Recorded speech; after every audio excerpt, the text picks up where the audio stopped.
স্কুলগুলোতে mother's committee তৈরি করা, 5 জনের কমিটি হবে যারা খাবারটা দেখে অ্যাকসেপ্ট করবে। কমপ্লেন আসে, তদন্ত করে আমরা দেখি কমপ্লেনটা আসলে লেজিটিমেট ছিল না। যত এরকম ত্রুটিপূর্ণ খাবার বা এরকম পাওয়া যাচ্ছিল এখন তার আশপাশ দিয়েও নেই। তবে আমাদের প্রচেষ্টা হলো একদম জিরোতে নিয়ে আসা।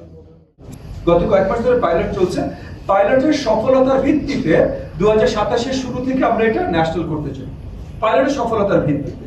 তো পাইলট মানে কি? পাইলট মানেই যে ভুল ত্রুটি কি আছে সেটা ধরতে পারা। গত 2-3 মাসে বেশ কিছু ভুল ত্রুটি আমরা পর্যবেক্ষণ করেছি, আমরা দেখেছি, এবং সেই ভুল ত্রুটিগুলো শুধরে নেবারও অনেক ব্যবস্থা করা হয়েছে।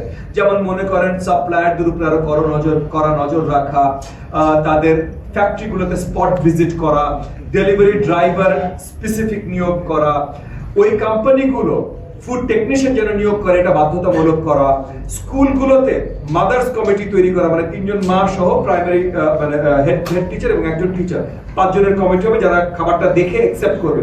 সেরকম অনেক কিছু করেছি, যার পর আমরা দেখেছি যে মোটামুটি লেজিটিমেট। কারণ অনেক সময় হয় কমপ্লেন আসে, বাট পরে খোঁজ নিয়ে তদন্ত, আপনারা নিউজেও ছাপিয়ে দেন, তদন্ত করে আমরা দেখি কমপ্লেনটা আসলে লেজিটিমেট ছিল না। যেমন এরকম বেশ কয়েকবার হয়েছে, বেশ কিছু বড় বড় নিউজ চ্যানেল এটা চালিয়েছে যে খারাপ খাবার ধরা পড়েছে, এবং কথাটা মিথ্যা না, খারাপ খাবার ধরা পড়েছে, কিন্তু ধরা পড়েছে ওই আমাদের কমিটি ধরেছে, এটা অ্যাকসেপ্ট করেনি, এবং তৎক্ষণাৎ 1-1.5 ঘন্টার ভিতরে আবার নতুন খাবার ডেলিভারি দেওয়া হয়েছে, কিন্তু ওইটা রিপোর্ট করা হয়নি। শুধু যে খারাপ, কিন্তু নিউজটা আসলে পজিটিভ নিউজ, যে আমরা যে কাজটা করেছি সেই কাজটার মাধ্যমে খারাপ খাবার আর শিক্ষার্থী পর্যন্ত যায়, কিন্তু নিউজটা এমন ভাবে হচ্ছে খারাপ খাবার ধরা পড়েছে, বাকিটুকু আর বলা হয়নি।